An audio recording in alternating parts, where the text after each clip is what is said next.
Amados, vamos então pegar nossos livros, né? Nossas Bíblias, e vamos lá ao nosso estudo. Bem, deixa eu ver como é que eu vou retomar esse estudo aqui. Como tem uma sequência aqui do livro, eu me recordo que nós estávamos falando acerca da justificação pela fé. Tá bom? Então vou retomar, a página aí do livro é 128, mas eu vou retomar falando um pouco sobre esses dois aspectos da obra de salvação. Bem, é importante lembrar que dentro do tema da salvação, que tecnicamente se chama soteriologia, o estudo acerca da salvação, percebe-se que a salvação, embora ela seja una, é uma coisa só, ainda que ela aconteça progressivamente no homem, mas no âmbito dos estudos, existem várias nuances desse evento da salvação que precisam de ser vistos particularmente. Então a salvação começa desde o ato eletivo de Deus na eternidade passada, pelo menos em termos, falando da experiência do corpo de Cristo, da igreja. Passa ali depois pela santificação prévia. Então, ato eletivo de Deus na eternidade passada, santificação prévia, que acontece mesmo antes do nascimento do indivíduo, que continua a atuar essa santificação prévia sobre o indivíduo depois do nascimento, seja no ventre materno, após o nascimento, nos primeiros anos de vida, até o momento em que ele será iluminado. Ou seja, imagine só que Deus escolha o Ian Anderson para a salvação. Estamos aqui falando de modo bem restrito na experiência de um crente em Jesus, do ponto de vista do eleito, tá? Então imagine que Deus tenha escolhido o Ian Anderson antes da fundação do mundo. Então, como é que Deus faria, e isso é uma perspectiva meramente humana, para garantir que o Ian Anderson será salvo, ou seria salvo efetivamente, né, e estaria na eternidade com Deus, compondo ali a Nova Jerusalém? Então, primeiro Deus elege, é a escolha divina. Em seguida, o Senhor predestina, que é selar com o selo da garantia de que a escolha será efetivamente realizada ou levada a cabo. Daí então vem a santificação prévia. Desde o ventre materno é preciso uma separação daquele vaso que for escolhido, porque vai que a mãe leva uma queda e aquela criança morra. Então tem que haver uma santificação, uma separação prévia. E esse cuidado de Deus, essa santificação, acontece no ventre materno, ao nascer, nos primeiros anos de vida. Deus ali guardando aquele vaso para que ele experimente efetivamente a salvação no tempo devido. Daí, quando chega no momento adequado, no momento de Deus, vem a iluminação, o Espírito ilumina a consciência, vem o chamamento, Deus chama o indivíduo, ele é iluminado, vem a fé para que ele creia no Evangelho, e aí isso vai se desdobrando em uma série de acontecimentos, que pode ser chamado agora a própria redenção, a justificação, a santificação, a conformação, a transformação, a glorificação. Ou seja, todos esses aspectos, eles são nuances de um único e mesmo acontecimento. Nós somos levados a olhar a salvação, objeto único, por tantas nuances, para dar conta, teoricamente, do seu significado. Mas na verdade a salvação, você poderia não saber nada disso, não ter nenhuma ideia sobre tantas nuances. A salvação é Deus operando no indivíduo para levá-lo não somente a uma condição antes do pecado, mas sobretudo a uma condição de participante da natureza de Cristo, corpo de Cristo. Então, mesmo que não soubéssemos, ou quem não sabe, nada de tantas nuances e departamentos dentro desse grande tema, basta você olhar a salvação como um evento. Eu costumo dizer que a salvação não é um mero ato divino na tentativa de levá-lo para o céu, livrá-lo de um fogo, de uma condenação, para uma cidade. Não, a salvação ela só é necessária efetivamente porque o homem criado por Deus para a sua glória, ele decaiu. E decaiu em que? Tropeçou numa pedra? Ele foi para uma cidade geograficamente que Deus não lhe permitia? Não, ele se desviou e decaiu na sua alma, no seu coração, nas suas faculdades. E a prova disso é que quando nós olhamos para nós mesmos, para toda a humanidade, vemos que esse homem, ele é inadequado no que concerne ao bem, à verdade, à justiça, ao que é divino, ao belo, né? Ou seja, o homem, ele precisa de salvação.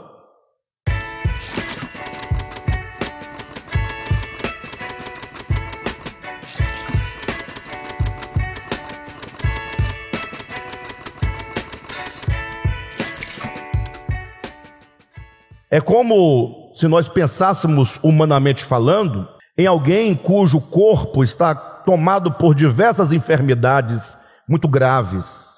Imagine um coração enfermo, pulmão enfermo, rins, pâncreas, né? Que mais que o homem tem? Todo cheio de doenças, e você olhar esse homem tem que ser curado. Então, na verdade, dizer que o homem precisa de ser salvo é o mesmo de que dizer que ele precisa ser curado de uma doença espiritual e psíquica que atinge-o em todas as áreas do seu ser. Então é muito simples, basta nós olharmos para nós mesmos e vermos o quanto que nós já fomos curados e o quanto que nós ainda precisamos de ser curados. Salvação, portanto, é Deus agindo no homem. Mas para ele fazer isso, primeiramente ele fez num homem primordial, num homem matriz, chamado Jesus. Jesus, homem, que nasceu no tempo, lá em Belém, que nada mais era do que a encarnação do Verbo, mas quanto à sua humanidade, é o homem ideal de Deus. Em Jesus, Deus recupera a ideia inicial de homem feito à imagem e semelhança de Deus. Jesus é o homem perfeito, que ainda que tenha sido tentado em todas as coisas, que tenha passado por dificuldades, por tentações, por fraquezas, mas foi um homem impoluto, um homem que não foi tocado pelo pecado, que não cedeu à inclinação nem à tentação do pecado, que tendo vivido 33 anos na sua vida, ele venceu o diabo, venceu o pecado, venceu o mundo e por fim venceu também a morte. Então, ao falarmos de salvação, nós temos em Jesus essa matriz. Assim como em Adão tem-se a matriz do homem caído, em Jesus tem-se a matriz do homem redimido. Quando Jesus disse na cruz: Pai, está tudo consumado, infelizmente acontece que as pessoas entendem o tetelestai, né, o está consumado, como sendo simplesmente Jesus dizendo: Pai, tudo aquilo que era para ser realizado a favor do homem, eu já realizei. Mas na verdade, tetelestai é uma palavra, expressão grega, que significa que aquele homem, ele atingiu o apogeu da sua existência. Quando diz Pai, está consumado, ele quer dizer, aqui está o homem no estado pleno de consciência, o homem que atingiu os píncaros da espiritualidade, da unidade com Deus, essa harmonia com Deus, um homem plenamente, ali completamente amadurecido, tomado por Deus em todas as suas faculdades.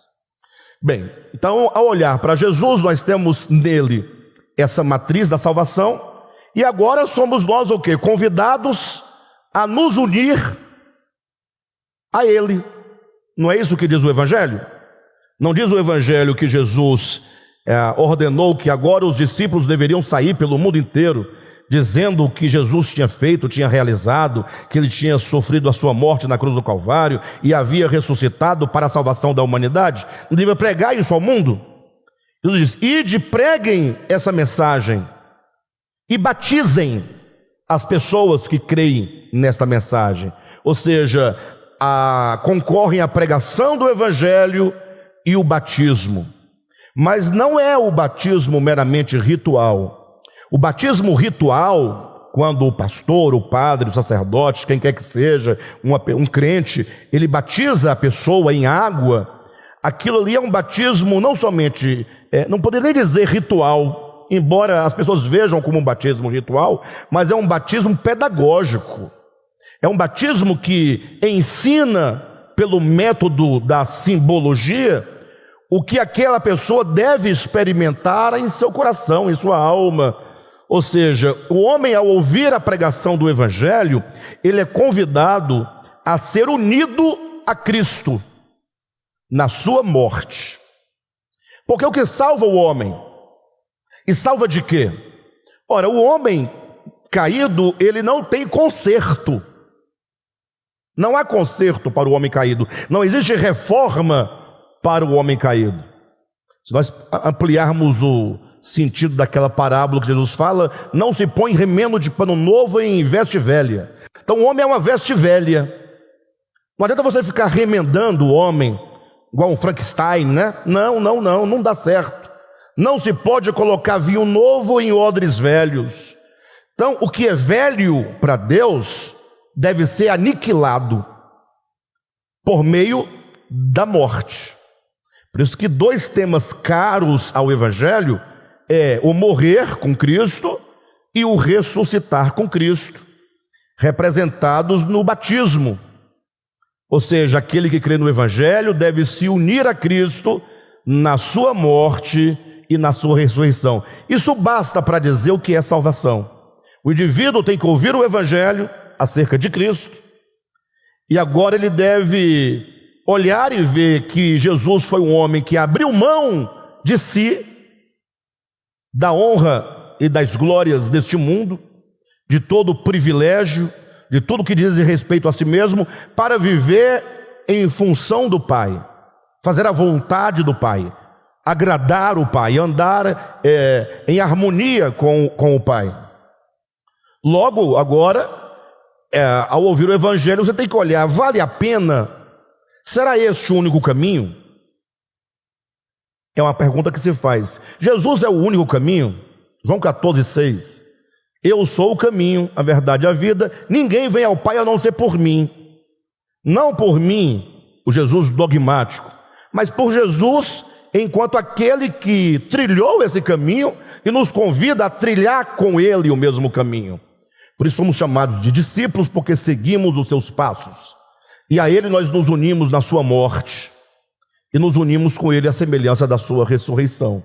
Então, o propósito de Deus no âmbito da salvação é não somente tornar o homem habilitado, mas levá-lo a uma união plena com Deus.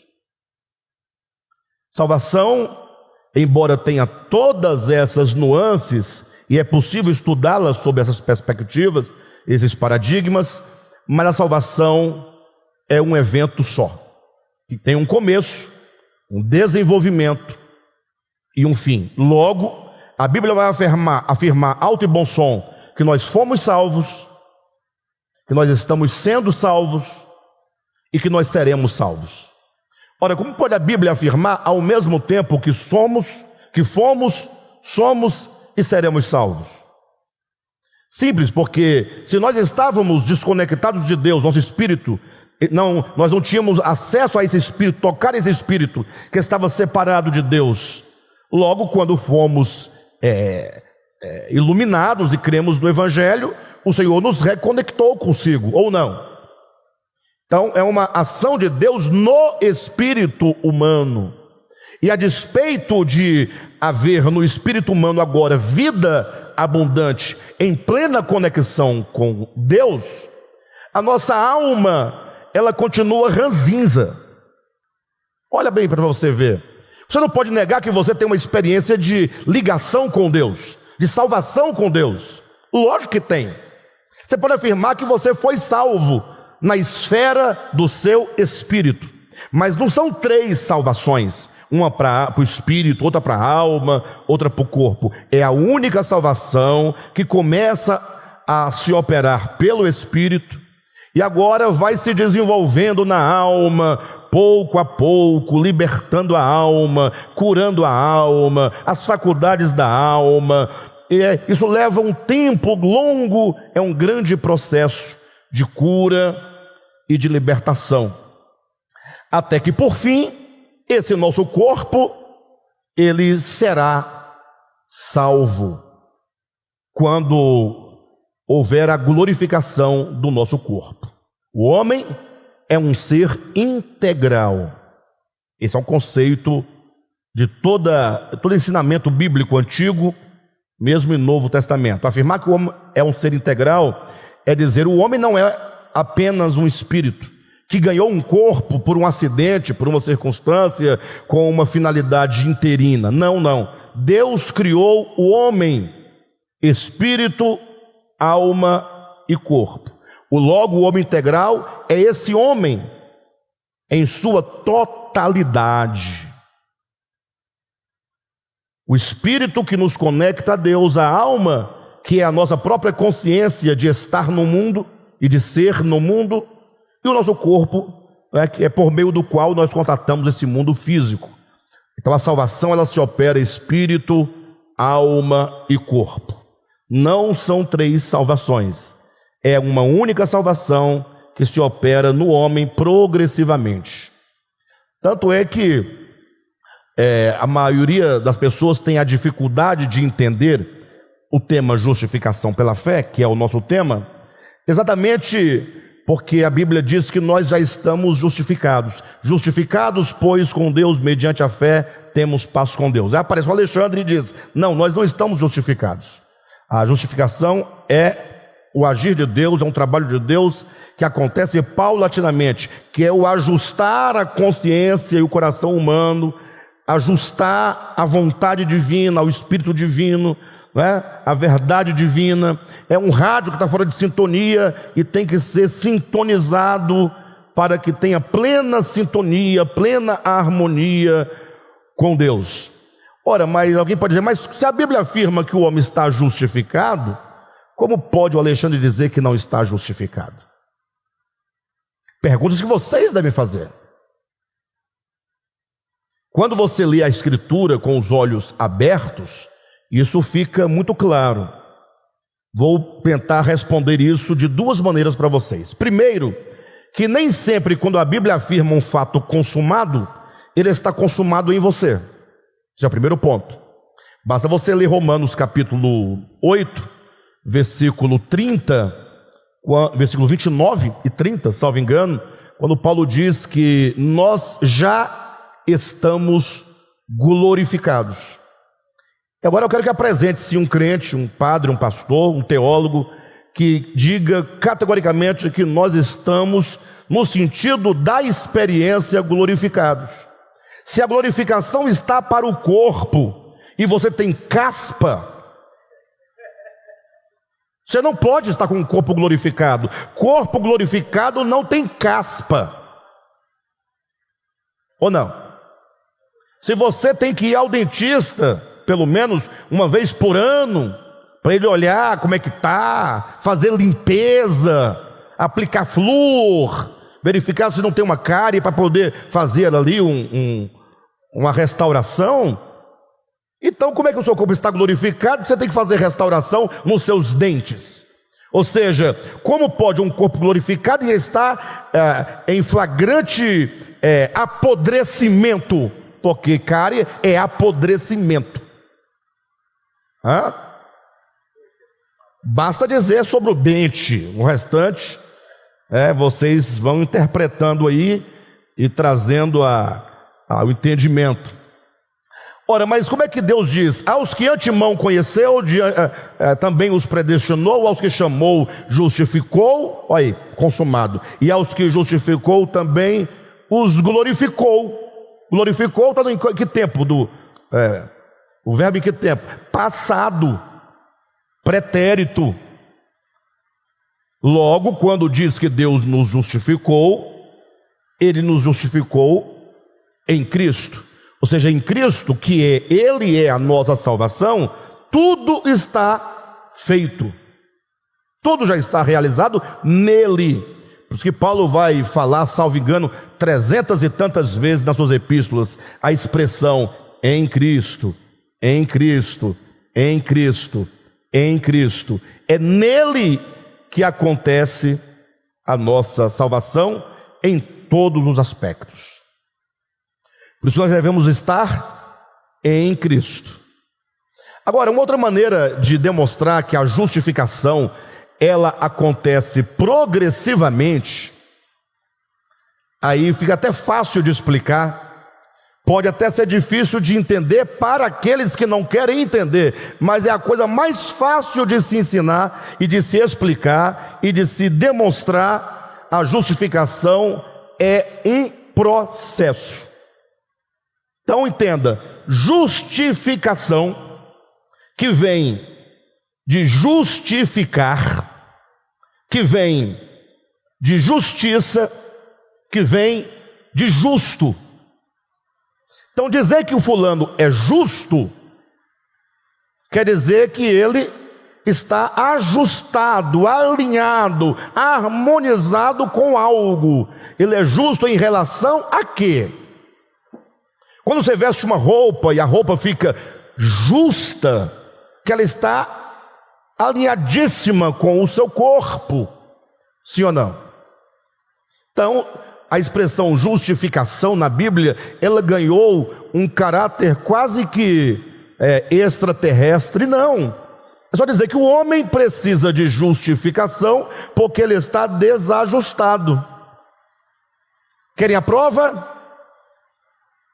Se a Bíblia diz, por exemplo, se Jesus, ele diz que nós não devemos pagar o mal com o mal, esse é o padrão de justeza e de justiça. Ele é o padrão. Aí eu pergunto, nós estamos alinhados com esse pensamento? Não se deve pagar o mal com o mal. Você fala, eu concordo, mas nem sempre isso se aplica. Quando não se aplica? Ora, quando você cometer o mal para punir o mal. Não. Não se pague o mal com o mal. Como é que paga o mal? Como é que retribui o mal? Com o bem. Orai pelos que vos perseguem, orai pelos vossos inimigos, perdoai os que vos... Enfim, de todo modo, se a ideia de justificação é ajustar o homem, logo esse ajustamento se dá paulatinamente. Você não dorme desajustado e acorda ajustado. Impossível isso acontecer. Por uma questão muito simples, nós somos formados. O que você é hoje, você não nasceu assim, nem acordou assim. Você sofreu muitas e muitas influências e experiências para que você chegasse a ser exatamente o que você é agora. É um longo processo. Mas a maneira de provar de maneira simples é você evocar a figura bíblica que representa a justificação. Em outras palavras, ninguém poderá entender a justificação pela fé se não entender Abraão. Abraão é um modelo. Abraão é colocado como o homem que foi justificado para ser o modelo para nós, os que cremos. Paulo vai falar de Abraão sendo justificado na sua epístola aos Romanos, e Tiago vai falar sobre a justificação de Abraão na sua epístola de Tiago. Então você pode entender. Romanos, em Paulo, você tem o início da justificação de Abraão. Em Tiago, você tem a consumação da justificação que sofreu, que experimentou Abraão. O ponto de partida é Paulo, o ponto de chegada é Tiago. Se você considera que esses dois livros têm alguma inspiração para nos ensinar algo, logo você não pode colocá-los em contradição. Você tem que saber que eles estão ali para se complementarem quanto ao ensinamento da justificação pela fé. Vocês sabiam que Lutero, que é o pai moderno da justificação pela fé, sabia que ele rejeitou o livro de Tiago? Sabiam disso? Martinho Lutero foi quem fez a primeira tradução livre, né, do domínio da igreja romana. Foi a Bíblia, tradução em alemão, e ele condenou vários livros do Novo Testamento, dentre eles o Apocalipse, a segunda epístola de Pedro, salvo engano Tiago, Hebreus, e colocou na sua Bíblia como apêndice, mas que deixou claro que não podiam ser tomados como livros inspirados. Martinho Lutero. Os crentes da sua maioria não sabem disso. Quando sabem, se escandalizam. Lutero? Como assim é Lutero? Agora, o coitado, ele fez isso porque não entendeu a epístola de Tiago. Se tivesse compreendido, não teria rejeitado. Lógico, qualquer pessoa dogmática há de rejeitar qualquer livro da Bíblia que vá de encontro ao seu dogma. Mas se você lê com carinho, com cuidado e com seus próprios olhos, buscando em Deus a iluminação, nós vamos verificar que não há contradição nisso. Paulo, ele diz: Abraão foi justificado por Deus quando ele creu em Deus por ocasião do seu chamamento. Capítulo 4 do livro de Romanos, Paulo é claro: Abraão foi justificado por Deus, e assim nós cremos, e assim nós declaramos. Agora, olhe para o justificado Abraão, desde quando ele foi chamado em Ur da Caldeia. Ele teme Faraó e mente para Faraó acerca da sua mulher Sara. Ele duvida da promessa de Deus, faz um filho na sua escrava. Ele resiste sair da casa do seu pai. Ele saiu da sua terra, mas não saiu da casa do seu pai. Sim ou não? Quando ele foi chamado pela primeira vez, Abraão habitava em Ur da Caldeia. Gênesis capítulo 11. Capítulo 11. Habitava em Ur da Caldeia. Deus chamou, ele saiu de Ur da Caldeia? Não, nem da terra dele ele saiu. Foi o seu pai Terá que o tirou de lá. O pai saiu, ele acompanhando o pai e foi com o pai. Mas ele saído não saiu não. E aí foi até Harã. No capítulo 12 de Gênesis, ele está em Harã, quando ele é chamado novamente. Ele foi chamado em Harã. Vamos dizer, basta ler Gênesis, apareceu o Senhor para Abraão. Você lê Gênesis capítulo 11, você não vê ele sendo chamado, vê apenas Terá, seu pai, tirando da Mesopotâmia, lá de Ur da Caldeia. Basta você então ler Atos capítulo 7, que no discurso de Estevão declara alto e bom som que Deus chamou Abraão quando ele habitava em Ur dos Caldeus. Então Deus chama Abraão em Ur dos Caldeus, Gênesis capítulo 11. Deus torna a chamá-lo em Gênesis capítulo 11, agora ele torna a chamá-lo em Gênesis capítulo 12, quando ele estava em Harã, quando tinha 75 anos. Então, o homem justificado, que diz Paulo, e nós assim cremos e confessamos, é um homem que é dito justificado, mas que não está bem justificado. Nas suas obras não estão justificados. Eu não digo justificado por obras, eu quero dizer que as suas obras denunciam que ele não está em plena harmonia. Por isso que a história de Abraão é uma saga, é a saga da salvação. É um caminho que Abraão vai percorrendo e a cada experiência ele vai sofrendo transformações e mudanças. Até o passo que Deus falou para Abraão: Abraão, agora você vai pegar o seu filho, o seu único filho, o filho a quem tu amas, e vai consagrá-lo a mim, vai sacrificá-lo a mim. E Abraão então percorreu o caminho de 3 dias e 3 noites até o Monte Moriá, onde ali ele coloca seu filho sobre o altar, e quando então ele vai descer o cutelo para imolar o seu próprio filho, o anjo do Senhor o impede que o faça e diz: Abraão, não mate o teu filho. Naquele momento, diz Tiago na sua epístola, foi no Monte Moriá que a fé de Abraão se consumou. Ela foi consumada. Logo é dito por Tiago: Abraão foi justificado por obras.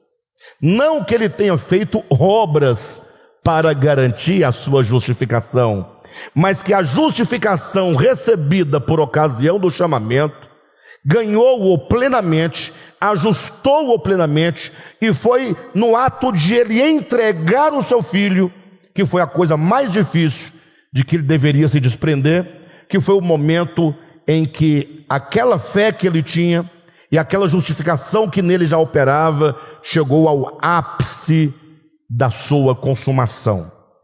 Pega a sua Bíblia, por gentileza. Abre aí na epístola de Tiago.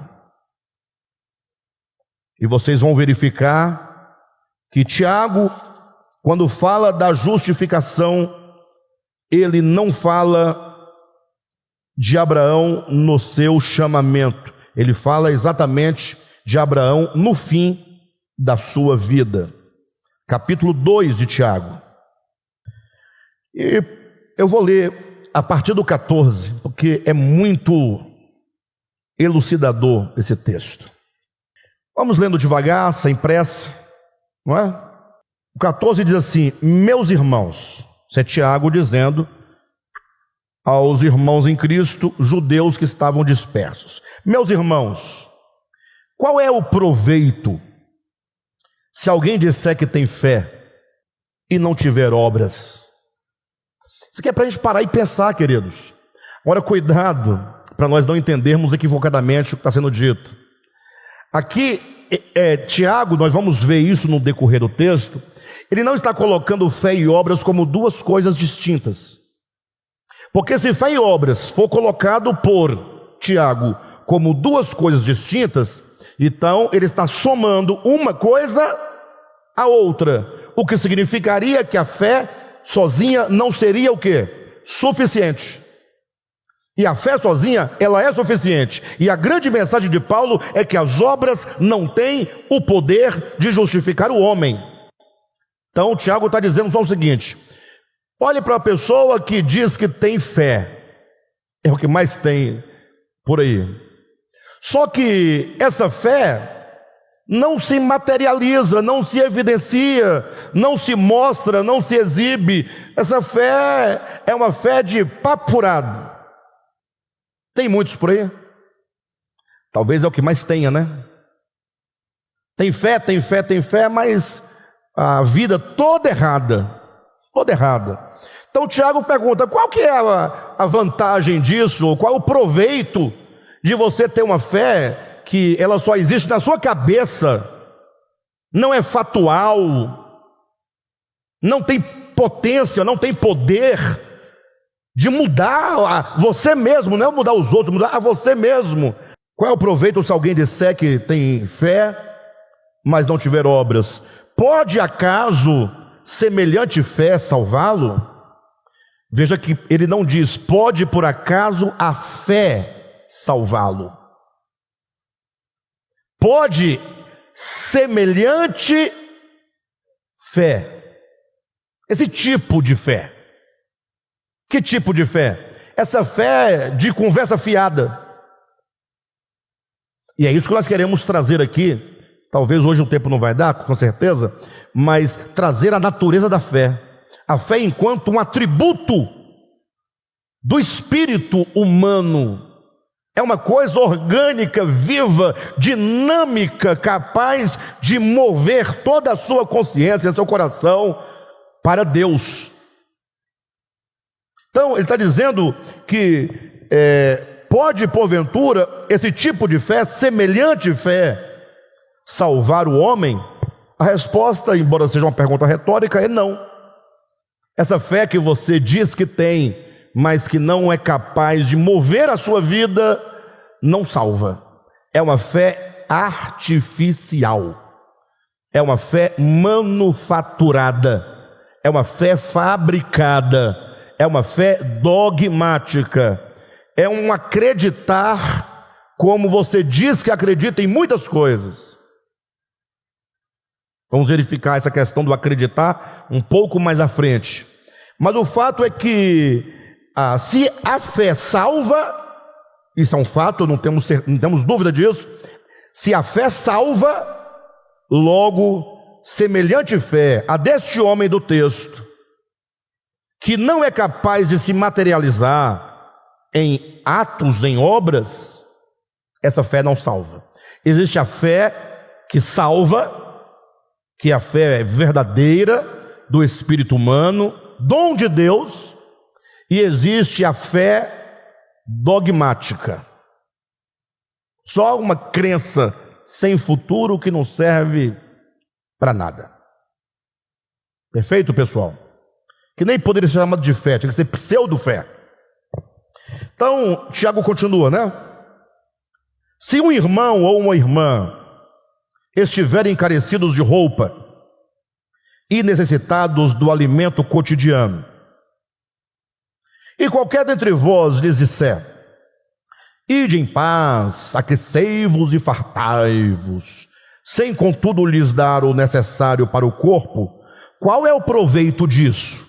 Então aqui ele faz o quê? Uma analogia. Então ele diz: a fé, ela se manifesta em obras, em atos. Aí ele vai comparando numa outra situação. Imagine você chegar na casa de uma pessoa que esteja precisando de arroz, feijão, óleo, um gás. Seu irmão em crise, você vai lá visitá-lo e você vê a situação, irmão desempregado, o filho está enfermo, a coisa está difícil, e ele nem está te pedindo, você está vendo só uma situação, e você, irmão, vamos orar aqui para Deus abençoar a sua vida, e Deus te abençoar. Senhor, abençoe essa criatura, proveja para ele tudo o que ele precisa, em nome de Jesus, amém. E você vai embora e não tem coragem de comprar um gás para ele, ou que você não tenha também os meios, mas você pode ir atrás de quem pode, sim ou não? Na última das hipóteses, vai atrás do pastor, que ele é obrigado a conseguir em algum lugar, sim ou não? Agora, simplesmente aquela oração, qual é o proveito disso? Ele está falando aqui de hipocrisias. Logo, assim como não tem proveito nenhum você fazer uma oração e negar ajudar a quem precisa, assim também é a fé. Olha o que ele vai dizer em seguida. Versículo 17: assim também a fé, se não tiver obras, por si só está morta. Agora calma, vamos entender melhor o que ele está dizendo, porque os crentes se dividem entre obras e não obras. Para eles, as obras, ou você deve tê-las ou você não deve tê-las, porque sempre quando falam de obras, eles pensam nas obras da lei, e se a lei entrou em obsolescência, não tem mais validade no Novo Testamento, logo não há mais obras de lei. Mas não é de obras da lei que Tiago está dizendo. As obras de que Tiago está dizendo são aquelas mesmas que Paulo também disse em Efésios capítulo 2, quando falou assim: olha, pela graça sois salvos. Aí seria bom falar assim: pela graça sois salvos, diga graça. Mediante a fé, diga fé. Isto não vem de vós, é dom de Deus. Não de obras, diga obras. Não de obras, diga não de obras, para que ninguém se glorie. Pronto. A salvação é pela fé? É pela graça? Mediante a fé? É por obras? Não. Então esquece as obras. Entretanto, ele continua no versículo seguinte, capítulo 2 de Efésios, versículo 8: pela graça sois salvos mediante a fé, isso não vem de vós, é dom de Deus, não de obras, para que ninguém se glorie. Versículo seguinte: porque somos feituras dele. Somos feituras de Deus, Deus nos fez, recriados. Somos feitura pelo ato da criação, recriado pelo ato da salvação, da redenção, recriados em Cristo Jesus para as boas obras. Diga boas obras. Então existem as obras pelas quais nós não somos salvos, e existem as obras que são o testemunho e a prova de que somos recriados em Cristo Jesus. Porque somos feitura dele, recriados em Cristo Jesus, para as boas obras que Deus, boas obras essas, que Deus preparou de antemão para que andássemos nelas. Então, há obras como fruto da fé genuína, há obras como fruto e manifestação de uma vida recriada em Cristo Jesus. Logo, você não deve fugir da ideia da palavra obras, mas perguntar de que obras nós estamos falando. Até mesmo porque em outro lugar da Bíblia, também o apóstolo Paulo vai dizer que existem dois tipos de obras: obras que são comparadas a madeira, feno e palha, e obras que são comparadas a ouro, prata e pedras preciosas.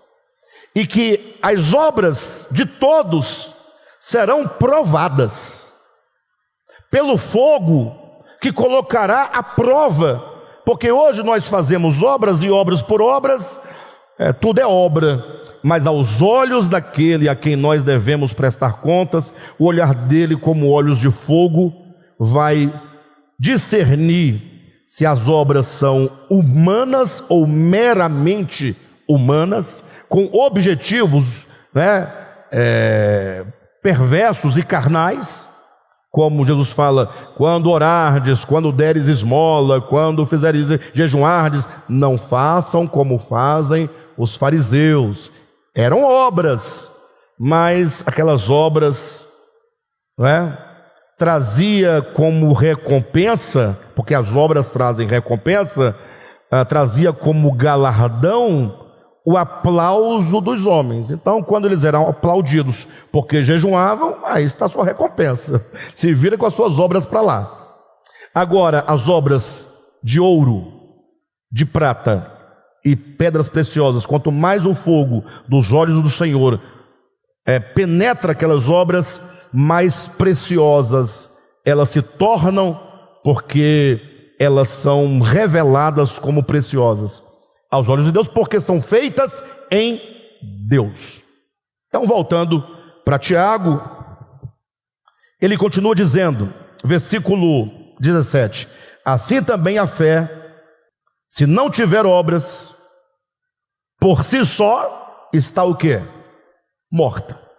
Então, para você saber se a sua fé é uma fé viva ou uma fé morta, se ela é de ouro, prata ou pedras preciosas, ou de madeira, feno e palha, se elas são meras obras da lei, ou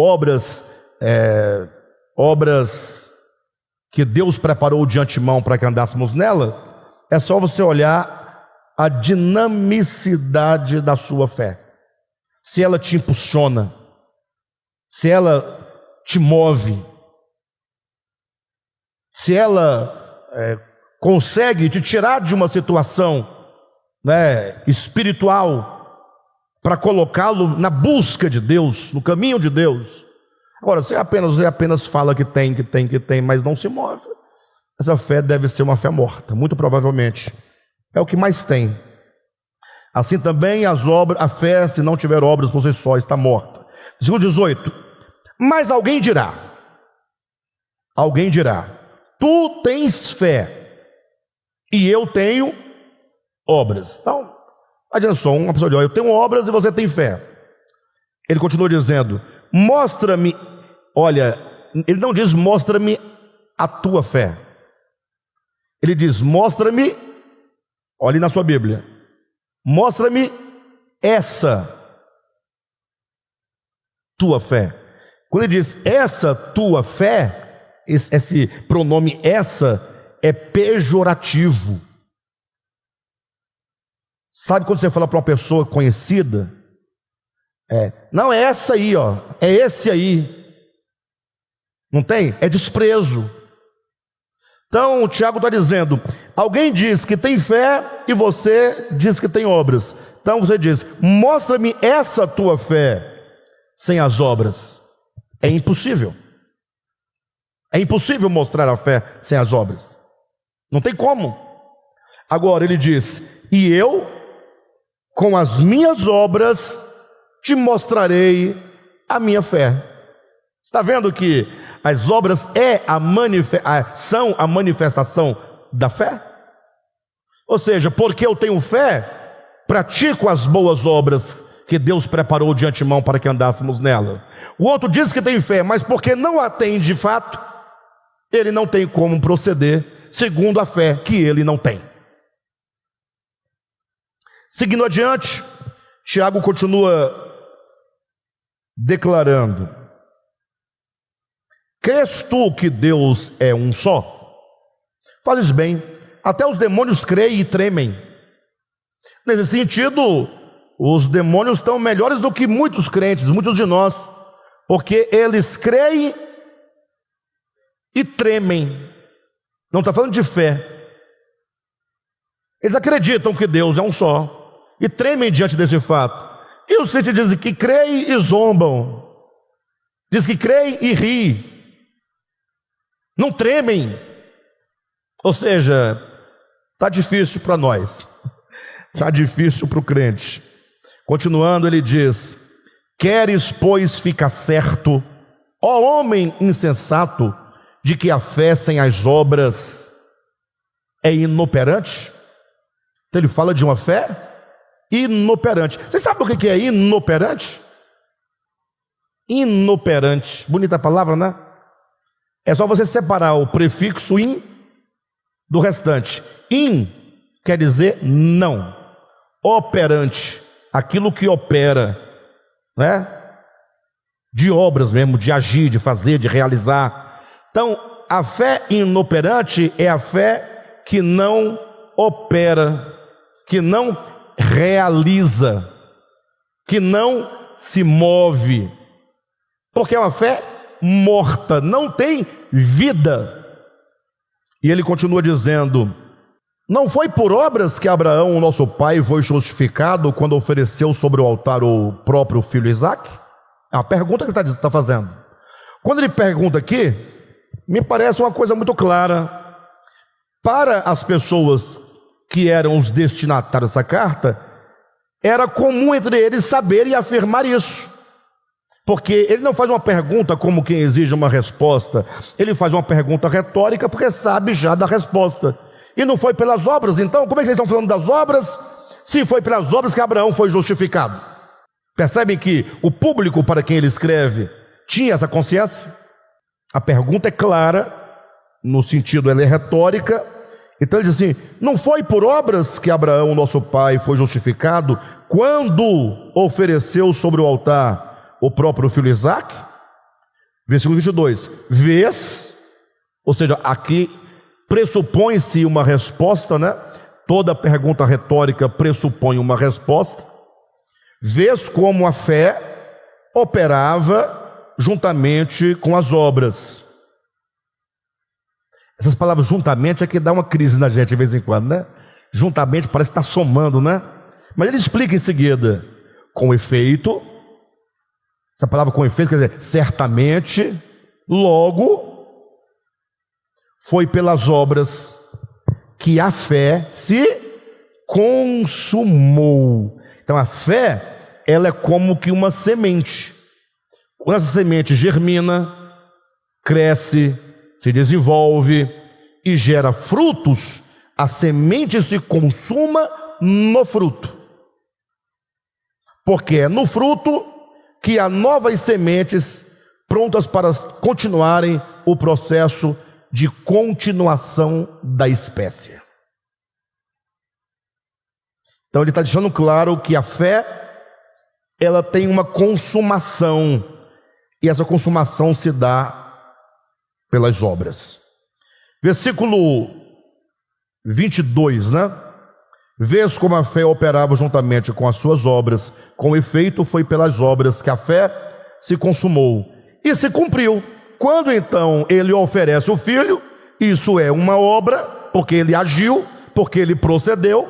Obra é quando você procede, quando você realiza algo. Então diz, quando Abraão ofereceu sobre o altar o próprio filho, ele foi justificado, porque naquele momento a sua fé se consumou naquele ato.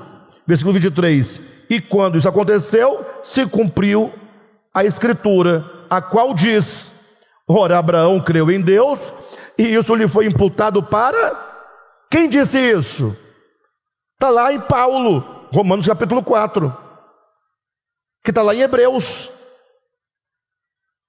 Ou seja, o que ele está dizendo aqui exatamente? Que aquela justificação que começou a se efetuar em Abraão por ocasião do seu chamamento, se consumou, chegou ao seu apogeu por ocasião da entrega do seu filho ali sobre o altar.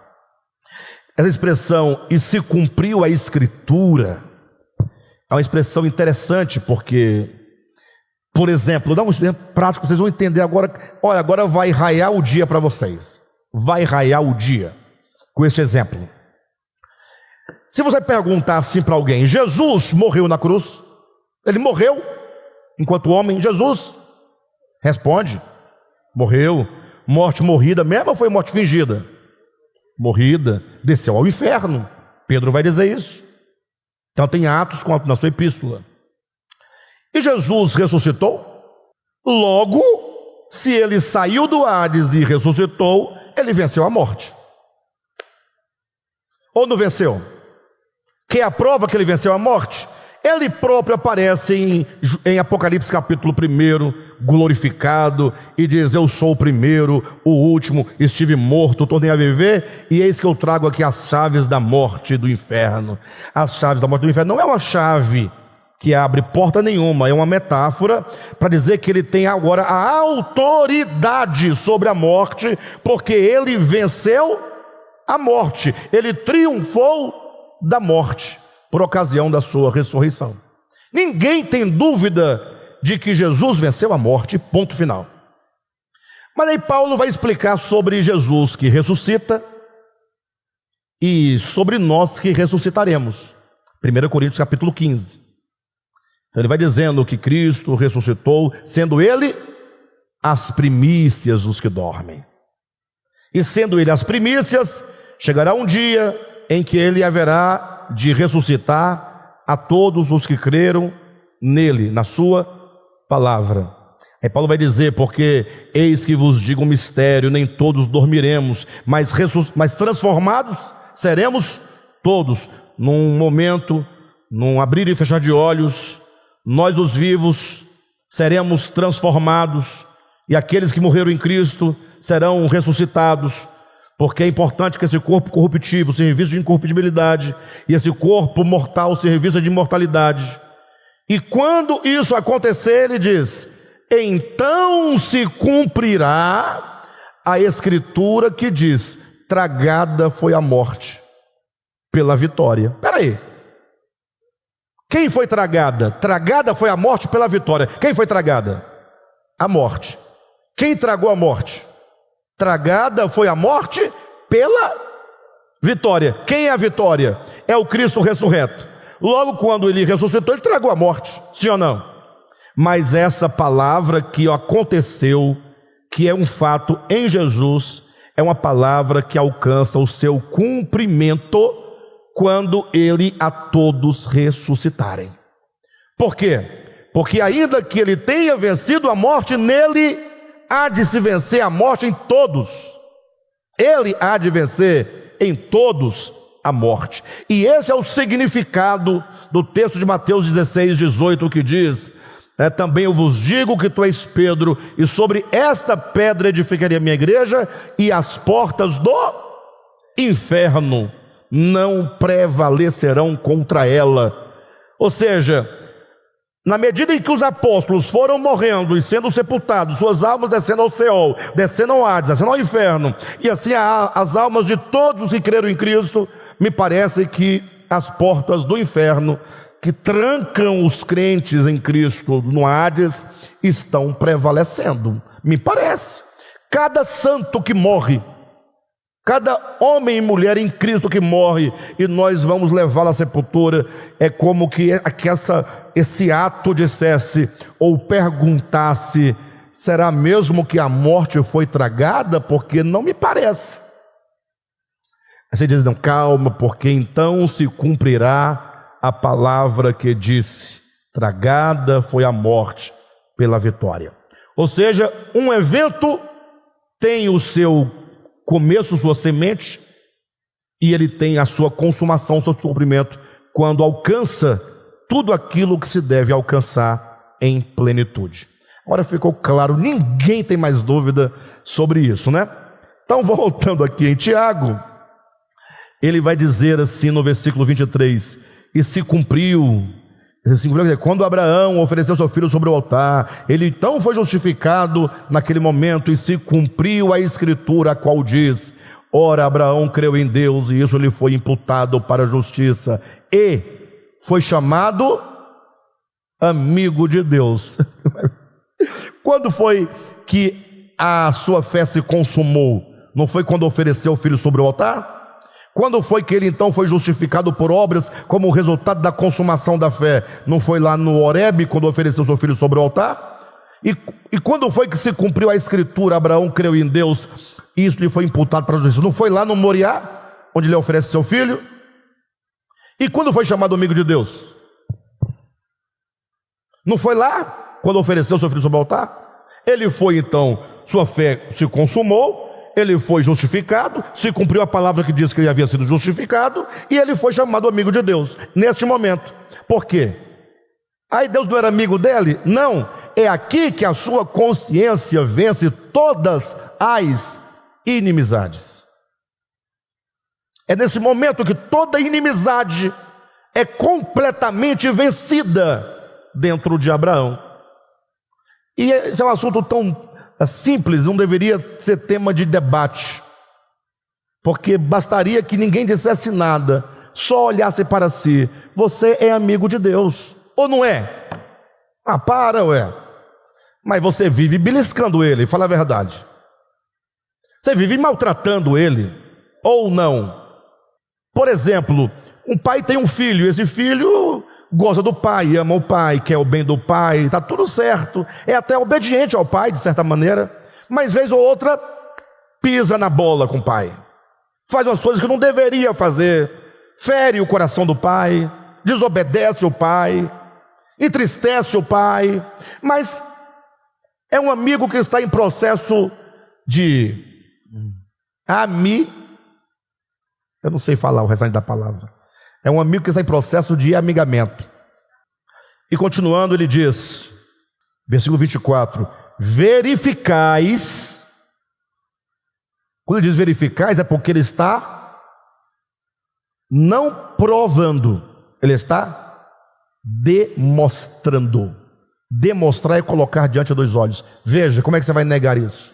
Eu posso provar para você que 2 mais 2 é 4, mas não posso demonstrar, porque números são abstrações. Não, eu estou vendo 4. Não, quando você chama 4, é uma abstração. Números são abstrações. Agora, quando você fala assim, olha, veja, madeira, você não precisa dizer, só veja, você sabe que está demonstrado, a coisa está na sua frente. Bem, Então ele diz: verificais, versículo 24, que uma pessoa é justificada por obras, e não somente por fé. Esse versículo poderia ser reescrito da seguinte maneira: verificais que uma pessoa é justificada por fé, que se manifesta e se consuma nas obras. Ou seja, a verificação só é possível por meio de uma fé que não é demonstrável em si mesma, mas que se mostra quando se manifesta nas obras. Aí a fé ganha a sua consistência e ela é, portanto, conhecida. Versículo 25: de igual modo, não foi também justificada por obras a meretriz Raabe, quando acolheu os emissários e os fez partir por outro caminho? Porque assim como o corpo sem espírito é morto, assim também a fé sem as obras é morta. E aqui ele acaba com a metáfora perfeita, né? Porque ele fala agora da organicidade da fé e da organicidade das obras, quando compara fé e obras a corpo e espírito. Não é? Corpo e espírito, vivo, orgânico, acontecendo. E fé e obras também como sendo corpo e espírito. Podemos dizer que a fé seria... Como ficaria a metáfora? A fé seria... Porque pode colocar de dois modos, né? A fé seria o corpo das obras. As obras estariam contidas em germe na fé. Perfeito? Ou poderíamos colocar que as obras seriam o corpo, porque é visível e tangível, é visto, na qual há o espírito que se move nela, que é a fé. Pode se colocar de duas maneiras, mas o mais importante é o sentido orgânico, né, da fé e das obras. Bem, é isso aí. Então, hoje nós falamos um pouco mais sobre justificação e sobre fé, porque o nosso entendimento é que a fé que nos justifica não é simplesmente um acreditar em algo, mas é, pelo contrário, é uma força vital e orgânica, enquanto atributo do espírito humano que habita dentro de nós. No próximo estudo nós vamos seguir adiante, tomando o livro por guia, e vamos avançando dentro desse tema, tá bom?